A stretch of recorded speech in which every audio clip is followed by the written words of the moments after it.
You need to know these 6 life-changing principles about money. Number 1. Realize that everything belongs to God. There is nothing you can do but be a servant to what He has given you. Number 2. Spend less money than you make. Make no effort to compete with the Joneses. Number 3. Stay out of debt or pay off your debts as quickly as possible. The Bible teaches that the borrower is enslaved to his or her lender. Number 4. Having an emergency fund is a good idea in any situation. Be prepared for the unexpected. Number 5. Setting long-term goals is the 5th step. This means putting money aside and making long-term plans. Number 6. Finally, be a good neighbor. You'll be very wise if you follow these biblical principles for handling your finances.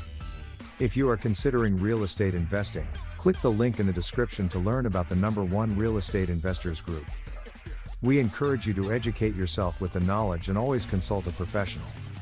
Please remember to like, share, comment and subscribe for more great tips. Thank you for watching.